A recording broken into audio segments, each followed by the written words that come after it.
বন্ধুরা, জ্যোৎস্নার রীতিকথায় আরেকটি নতুন পর্বে তোমাদের সকলকে স্বাগত জানাই। বন্ধুরা, আজকের পর্বে তোমরা জানতে পারবে 2025 সালে অনন্ত চতুর্দশী কত তারিখে পালন করা হবে, তার পূর্ণাঙ্গ সময়সূচি এবং অনন্ত চতুর্দশীর পুজোর শুভক্ষণগুলো এবং নিয়মাবলী সম্পর্কে জানব। এর পাশাপাশি আরেকটি তথ্য জানবো যে এই অনন্ত চতুর্দশীতে হাতে কেন সুতো বাঁধা হয়। তাই স্কিপ না করে পুরো পর্বটি দেখো। ভালো লাগলে সবার কাছে শেয়ার করে দেবে, লাইক করে দেবে, পাশের বেল আইকনটিকে প্রেস করে রাখবে যাতে পরবর্তী ভিডিও নোটিফিকেশন সবার আগে তোমাদের কাছে পৌঁছে যায়। বন্ধুরা, অনন্ত চতুর্দশী তিথিতে নারায়ণের অনন্ত রূপের পুজো করা হয়। এছাড়া এই তিথিতে 10 দিনের গণেশ উৎসবও সমাপ্তি ঘটে এবং গণেশের বিসর্জন করা হয়ে থাকে। অনন্ত চতুর্দশী কবে বা বিষ্ণুর পুজোর নিয়ম ও মন্ত্র এই সম্পর্কে এইবার আমরা আস্তে আস্তে জানব। হিন্দু ধর্মে অনন্ত চতুর্দশী তিথির বিশেষ মাহাত্ম্য রয়েছে। বন্ধুরা, এই দিনটি বিষ্ণুর অনন্ত রূপকে সমর্পিত করা হয়। আবার এই দিনে 10 দিনব্যাপী গণেশ উৎসবও সমাপন হয়। তাই হিন্দু পঞ্জিকা অনুসারে ভাদ্র মাসের শুক্লপক্ষের চতুর্দশী তিথিতে সূচনা হবে আগামী 6 সেপ্টেম্বর 2025 মাঝরাত 3:12 এবং 7 সেপ্টেম্বর রাত 9:41 চতুর্দশী তিথি সমাপ্তি ঘটবে। উদয় তিথি অনুসারে 6 সেপ্টেম্বর অনন্ত চতুর্দশী পালিত হবে। এই তিথিতে বিষ্ণুর পুজো করা হয়ে থাকে। এই চতুর্দশীতে যারা পুজো করবে তারা প্রথমেই সকালবেলা উঠে স্নান করবে, পরিষ্কার পোশাক পরবে, তারপর বিষ্ণুর ধ্যান করে ব্রত সংকল্প নেবে।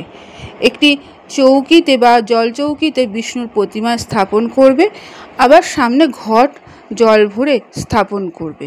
বিষ্ণু ষোড়শোপচার পূজা করবে, তারপর হলুদ ফুল, চন্দন, অক্ষত, ধূপ, দীপ জ্বালিয়ে আরতি করবে। তারপর বিষ্ণুর মন্ত্র জপ করবে। অবশেষে বিষ্ণুর আরতি করে পুজো সমাপন ঘটাবে। বন্ধুরা, অনন্ত চতুর্দশীতে যারা পুজো করবে তারা এই 4টি মন্ত্র অবশ্যই পাঠ করবে। প্রথম মন্ত্রটি হলো শান্তাকারণম ভুজঙ্গনং শয়নম পদ্মনাভং সুরেশম বিশ্বধারাং গগনং সদৃশ্যং মেঘবর্ণং শুভাঙ্গম লক্ষ্মীকান্তনং কমলনয়নম যোগী ধ্যানং গমং বন্দে বিষ্ণুম ভবভয়হরণং সর্বলোকনাথম।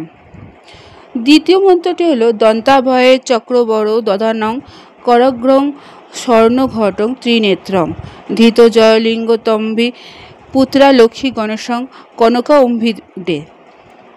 তৃতীয় মন্ত্রটি হল ওম বক্রতুণ্ড মহাকায় সূর্যকোটি সমপ্রভা নির্বিঘ্নে কুরু মে দেব সর্বকার্যেষু সর্বদা। চতুর্থ মন্ত্রটি হল ওম নমো হ্রিং শ্রীং ক্রিং শ্রীং ক্লিং শ্রীং লক্ষ্মী মম গৃহে ধনং দেহি চিন্তাং দূরং করতে স্বাহা। এই 4টি মন্ত্র অবশ্যই এই চতুর্দশী পুজো চলাকালীন করবে।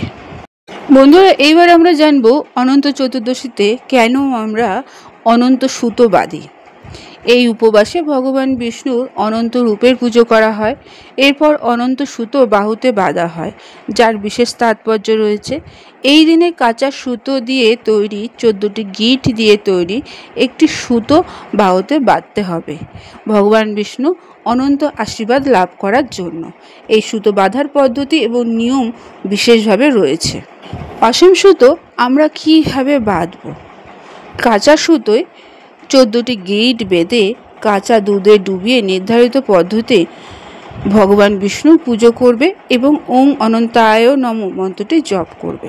অনন্ত সুতো পুরুষদের ডান হাতে এবং মহিলাদের বাম হাতে বাঁধা হয়। অনন্ত সুতো খাঁটি রেশম বা সুতির সুতো হয়। হলুদে ভিজিয়ে 14টি গিঁট বেঁধে তৈরি করতে হবে। প্রতিটি গিঁটে শ্রী নারায়ণের বিভিন্ন নাম পূজিত হয়। প্রথমে ভগবানের অনন্তের পুজো করা হয়, তারপর ভগবান অনন্ত, তারপর ঋষিকেশ, পদ্মনাভ, মাধব, বৈকুণ্ঠ, শ্রীধর, ত্রিবিক্রম, মধুসূদন, বামন, কেশব, নারায়ণ, দামোদর এবং গোবিন্দ। এই প্রত্যেকটার নাম প্রত্যেকটি গিঁটের মাহাত্ম্য বজায় রাখে। বন্ধুরা, এই সুতো পড়ার পর 14 দিন ধরে আমিষ খাবার খাওয়া উচিত নয়, ব্রহ্মচর্য পালন করা উচিত, তবে এর সুফল পাওয়া যাবে। এই সুতো বেঁধে একজন ব্যক্তি সকল প্রকার সুখ লাভ করতে পারে।